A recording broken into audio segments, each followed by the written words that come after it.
Hello and welcome to a historical video about Rising Storm 2.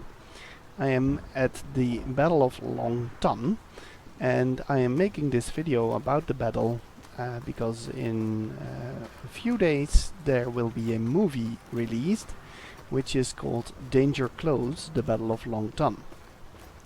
And because there's a map about this battle in Rising Storm 2, I just thought that it would be nice to make a historical video about the battle and to maybe see if the movie is historically correct and in what way the map is portraying the events in the correct way.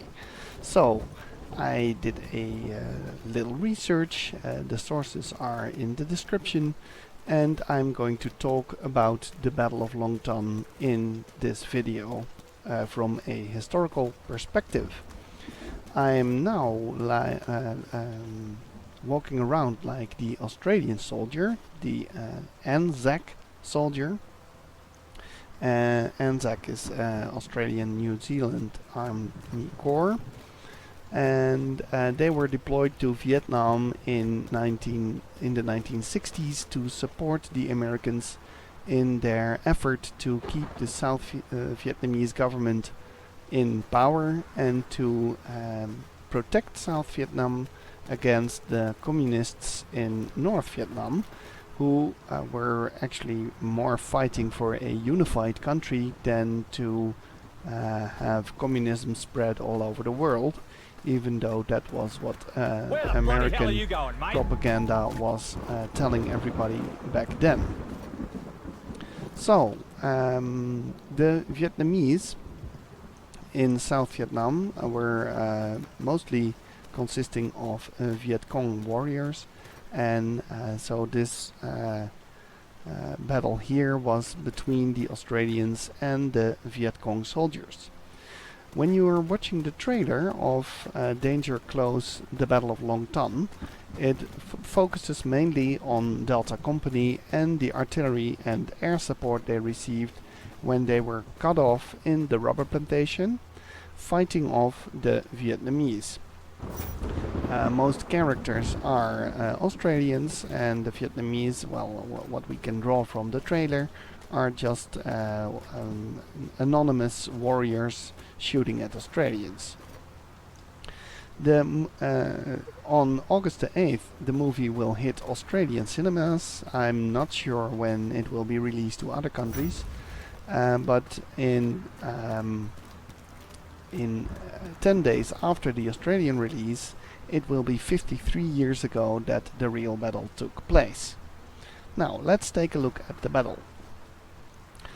And the location is Long Tan, which is a village in Phuoc Tuy province. And the Long Tan village doesn't exist anymore nowadays.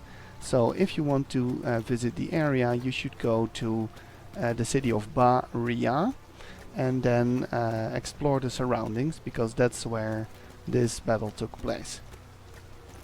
The date is the 18th of August 1966, and the fighting parties were the Delta Company of the 6th Battalion of the Royal Australian Regiment, 6 RAR, of the ATF, the Australian Task Force, and they were with 108 men.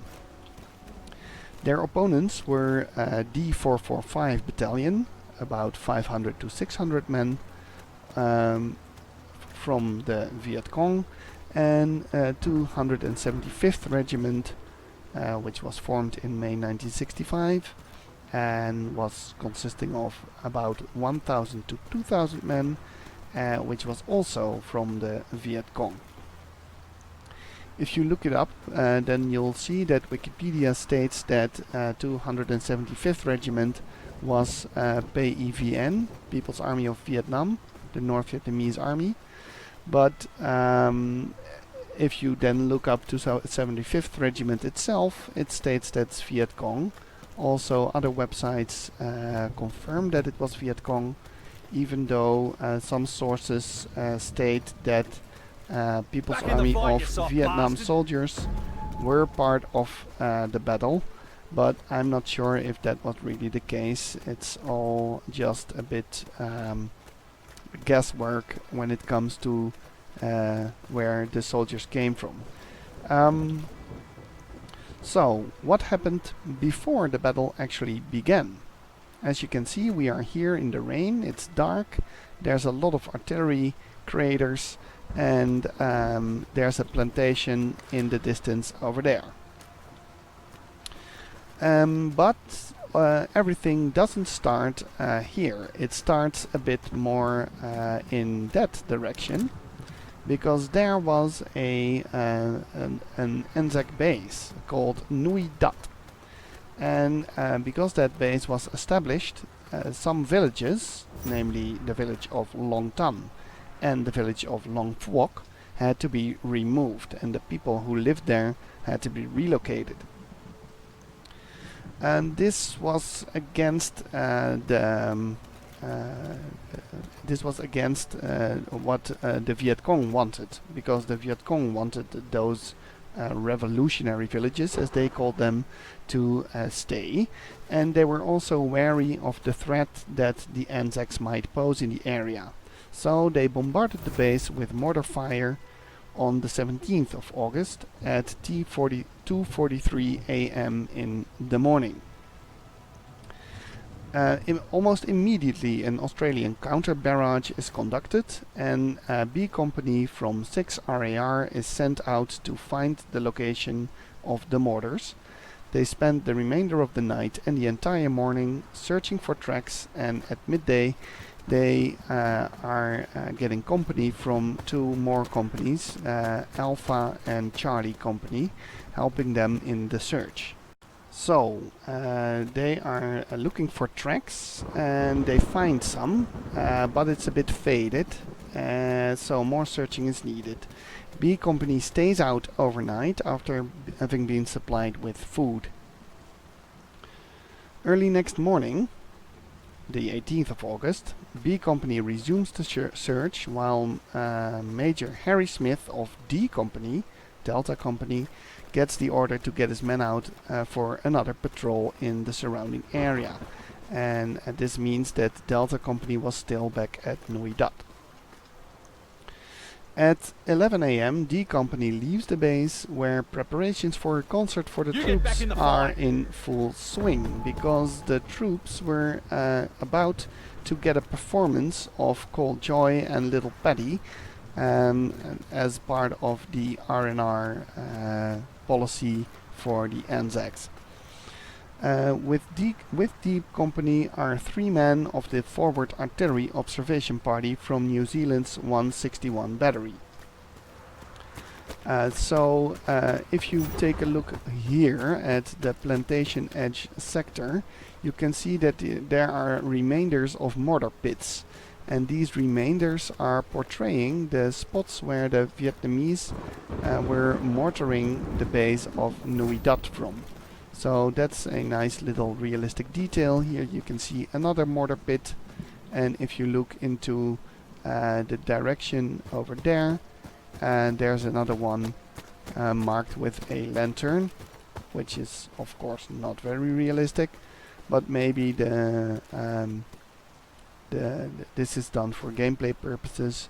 At least there is a row of mortar pits, and they portray the presence of the Viet Cong artillery that was bombarding Nui Dat. Very nice nod to history over here. So the D company is leaving the base, and 15 minutes after the concert for the troops at Nui Dat has begun, D company enters the rubber plantation at Long Tan. It's now 3:15 p.m.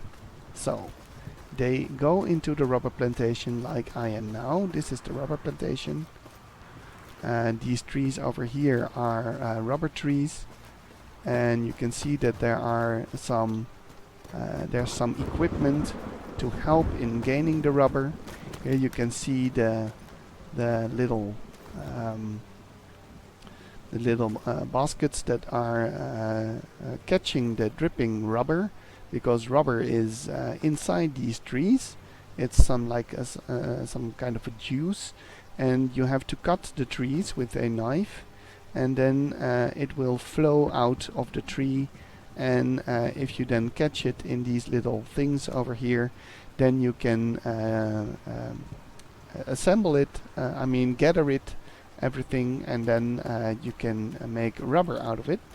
And here you can see this is the workers' place over here, and the workers' place over here has stacks of rubber ready to be transported. The stacks of rubber over here have Chinese markings, which probably means that they are to be exported to either Taiwan or Hong Kong, because this is South Vietnam, and they obviously don't support the People's Republic of China. So rubber, a very important very important stuff that you need in a war, will probably not be transported to a country which is actually supporting the enemy of South Vietnam. So this is probably going to either Taiwan or Hong Kong, like I said. So the Delta Company is now going into the plantation, and they are unaware of the enemy presence. So they are just walking around, and if you just see the trailer, you will see that many soldiers have an M16 equipped, and you can see here that the M16 is also an option in Rising Storm 2. But I equipped the L1A1 because that's the more typical Australian weapon. The M16 is an American weapon. It was handed over to Australian forces in the 1960s, so they could use it in the Vietnam War. I'm not sure if most Anzacs did have the M16, but I did see an L1 in the trailer, and I also saw an Owen submachine gun in the trailer, so there are some Australian weapons present. That's very nice. So the Anzacs are walking into the plantation like this, and then after 20 minutes D Company makes first contact. They kill their first Vietnamese guy who was walking around with his Kalashnikov equipped, and some 35 minutes later there's a heavy attack on their left flank. The left flank is making the first Australian casualties. So the battle begins, and at that moment a heavy torrential rain powers down on the soldiers. So as you can see in the map, the torrential rain is already powering down on me. It has been from the beginning, but in reality this only came down after the battle had started. Because of the rain, the Australian soldiers, their uniforms started to look black, as their uniforms were getting wet, of course, and the Anzacs turn black, so it makes them harder to see for the enemy, who is also mostly wearing black clothing. There was not really some kind of a regulation for Viet Cong warriors, but they could pick their clothing, but most of them were wearing dark clothing for various reasons. So this rain adds to the grim atmosphere of the battle, and it doesn't make stuff better for the soldiers fighting in these circumstances. Because 6 RAR was not aware of the strength of the Vietnamese, they thought it was quite unlikely to have a large enemy force in the area being undetected for all this time. They didn't send large units into the plantation, so 1 company was enough, and they also didn't assign extra support for the units operating in the area. This was due to the fact that there were other units in the area that had RD units assigned to them, so there was only 1 battery available for There was only one battery available for support. Soon it was found out that the extra support was much needed. The Anzacs were pinned down in one grid of the area, somewhere in the plantation, and they were surrounded by a large enemy force. Like I said in the beginning of the video, there were hundreds, maybe even thousands of Vietnamese warriors around. So radio messages from Delta Company recorded in the 6 RAR log at Nui Dat conveyed the company's increasingly desperate situation as they called for artillery support. So at 4:26 p.m. for example, they radioed, "We are being mortared. Want all artillery possible." As said, at first not all artillery available in the area was given as support for Delta Company, but by this time they are getting it. Artillery people at the concert start to leave to man their guns in support of Delta Company.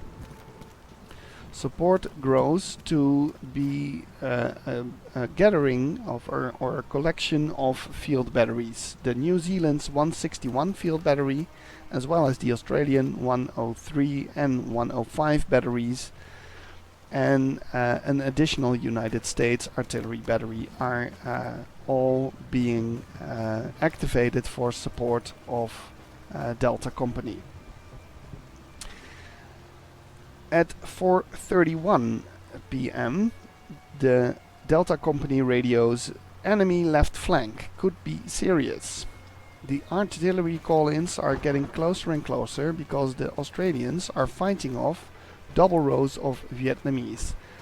Each row is 50 to 100 soldiers strong, and they are heavily outnumbered and they really need the artillery support, so the artillery can take out the supporting units of the Vietnamese.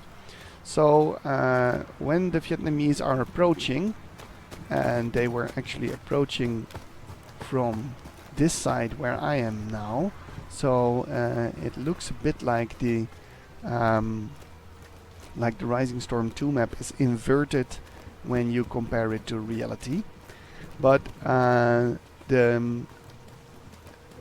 the map, the the Vietnamese are approaching from that side, and in reality they were approaching from the plantation.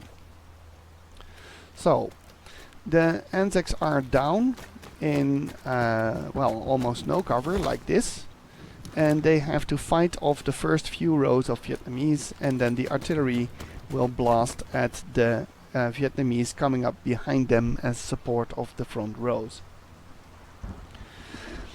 An extra problem for the Anzacs is that the radio of the unit starts to refuse to work properly. So they are without any communication for a while, which is quite heavy if you think about how much you need a radio for artillery call-ins.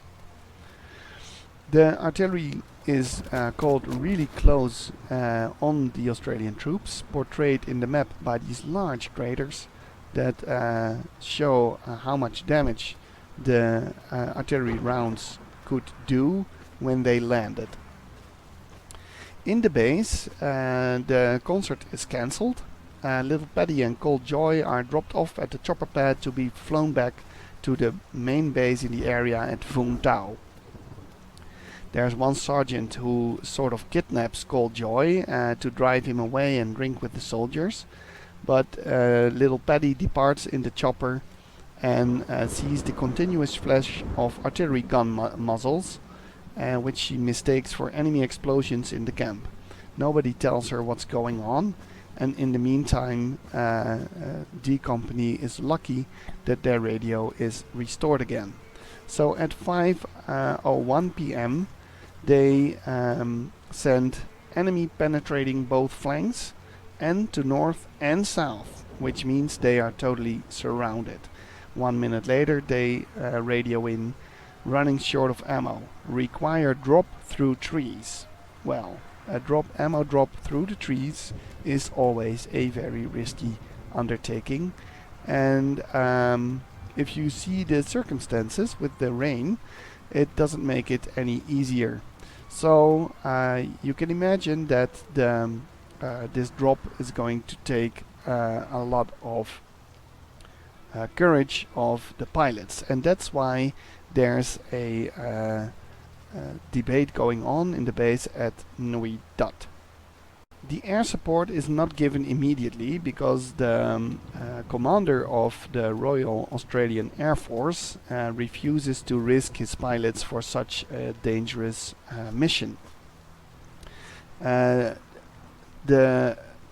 infantry commander at the Nui Dat,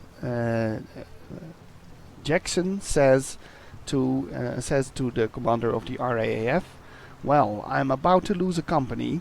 What the hell's a few more choppers and a few more pilots?" The Australian pilots themselves, they want to fly even without any orders because they heard what was going on with Delta Company. So they sort of threaten to go even if they are ordered to stay in the base. So finally the RAAF gives the go for the resupply mission. There's also some American air support being called in, and at 5:10 two F4 Phantoms come to drop napalm, but the guys on the ground had trouble to use the smoke grenades. One smoke grenade was dropped at the feet of the guy who was throwing it, and also the rain made the smoke stay down, so it couldn't rise high enough to get rise higher than the trees. So that was a bit of a problem, and the F4 Phantoms could not really see where they had to drop the napalm. So to be sure and not to hit the Anzacs, they dropped it on the back line of the Vietnamese troops, presumably making some victims, but it wasn't really sure if they actually hit a lot of enemies there. But well, it was better than just to bomb the Australians, of course. Right now I'm walking up to this bunker static over here, which is not really realistic because the bunker static, well, it makes you believe that there was a fortified position in a rubber plantation in 1966, which was not the case. So here this point is called Old Trenches, and there are some trenches and dugouts over here, but the only traces that the Anzacs found of Vietnamese presence was the mortar pits and some vague tracks. And you can see here there's a sign that says attention, making it probable that they want you to see this as an Australian thing maybe, or an American bunker. And well, that's also not very realistic, because before the mortar barrage there was no reason whatsoever to think there was a huge or even little enemy presence in this area for the Anzacs. So after the napalm has been dropped, it turns out that the strength of the unit has halved. About 50% of the soldiers is dead or wounded, but the Vietnamese launch another attack in full force with approximately 200 men at the same time.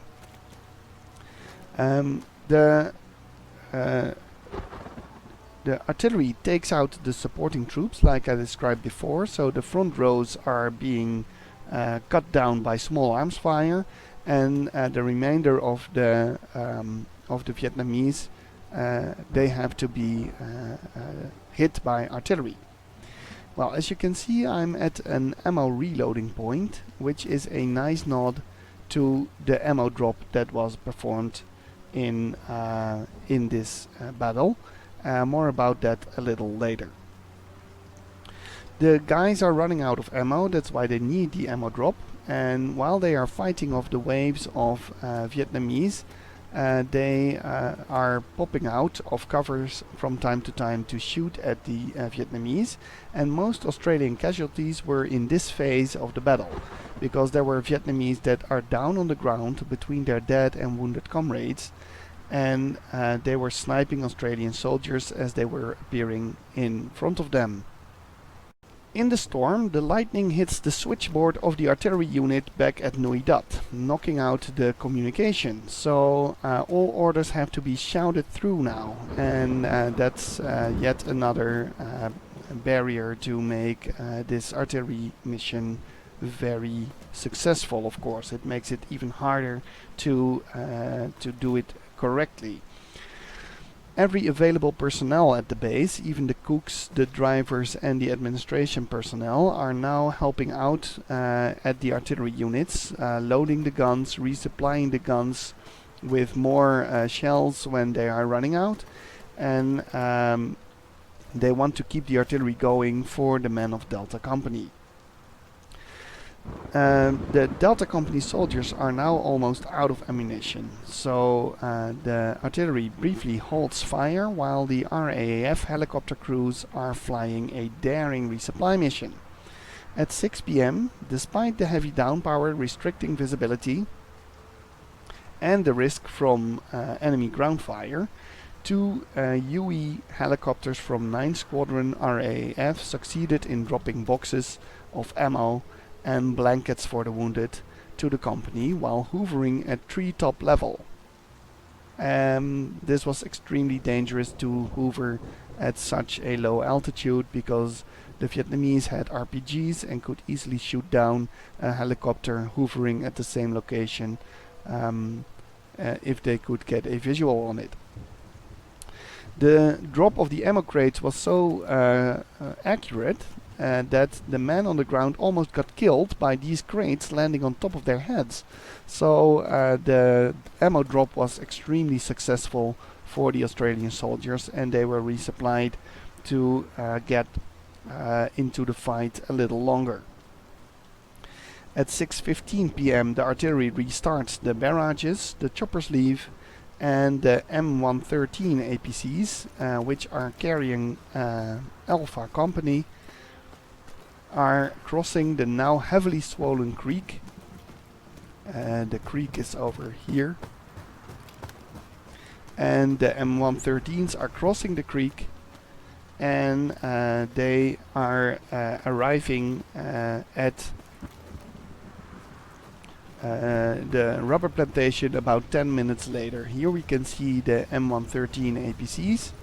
They have the kangaroo markings designating that they are from the Anzac support units, and the Delta Company is still not reached by these vehicles, so they are still in the fight. Delta Company calls in artillery even closer at 6:30, and the closest distances are at this moment about 30 to 50 meters in front of Delta Company. If you will watch the trailer, the suggestion is made that it was even closer than 30 meters in front of Delta Company, maybe about 10 or 15 meters. I think that's done for dramatic effect, because that was not the case in real life. At first, when they call in the artillery themselves at these locations, the commanders at Nui Dat refuse to fire because they think they will hit their own men. But Smith gets on the phone and he shouts, "Give us the fucking guns where I want them, or you'll lose the bloody lot of us." And of course I can do that with an Australian accent, so you'll have to see the movie for that to hear it in the real accent yourself. In the next 20 minutes, wave after wave of Viet Cong and presumably PAVN soldiers in groups of 60 to 100 attack the remaining Anzacs. The situation is getting desperate now. They can't find any cover. Their guns are getting jammed by the mud, and the enemy is relentless. At 7 p.m, 28 men of B Company arrive at D Company's position, which is of course very good for morale of the Delta Company soldiers. 10 minutes later, the M113s arrived too, effectively ending the battle. The M113s were driving at high speed into the plantation. There was a crew of North Vietnamese trying to fire at them with an RPG, but one of the top gunners killed that crew on their way into the plantation, taking out that threat from the flank. Only after discovering the large amount of dead enemy soldiers, 245 in total, which is the official number, even though some tracks in the area suggest that there were even more, the Australian soldiers realized that they had not suffered a heavy defeat, but they gained a victory. Second Lieutenant Staben recalls, "We had to search the packs, the equipment. We had to search their pockets. We had to retrieve wallets. There were photographs of families. They had families. They had mom and dad and the kids, and there were photographs there wrapped in plastic against the humidity. There were little letters, books, and dried flowers pressed in the pages of a book." Well, the Australians lost about 17 Australian soldiers were killed in action and 25 were wounded, one of whom died 9 days later. 11 of the dead were national servicemen and 7 were regular army soldiers. Their average age was 21 years. All but one of the dead were from D Company.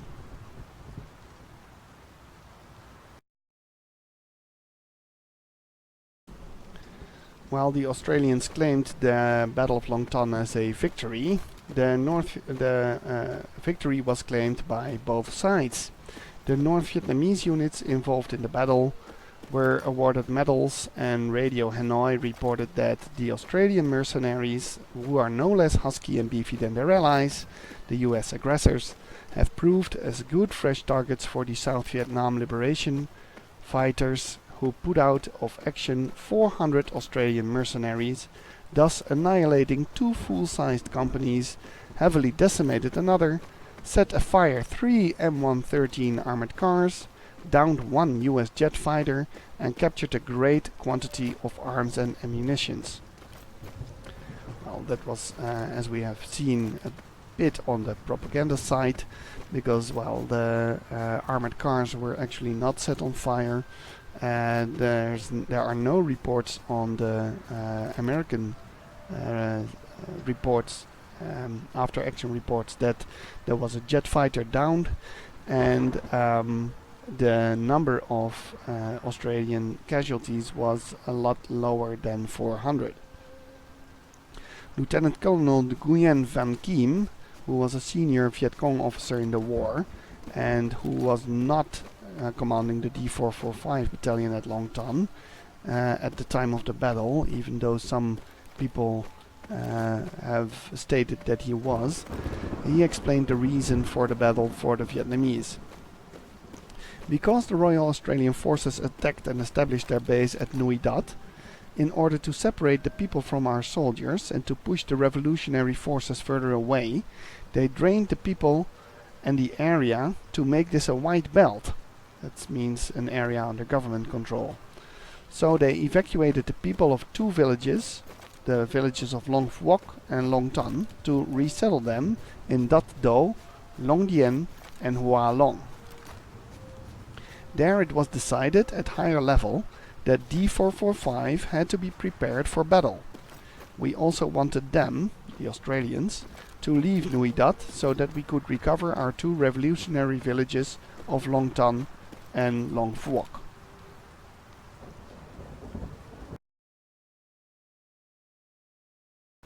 D Company was awarded a US Presidential Unit Citation and was offered the South Vietnamese Cross of Gallantry Unit Citation.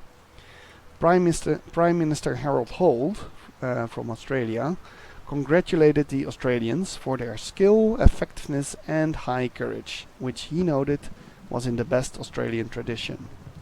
This was despite the fact that the Australian government officially refused to have the unit receive a foreign decoration, and therefore the Australian soldiers did not receive the official decoration, but instead were handed over some kind of puppets as a sort of a placeholder.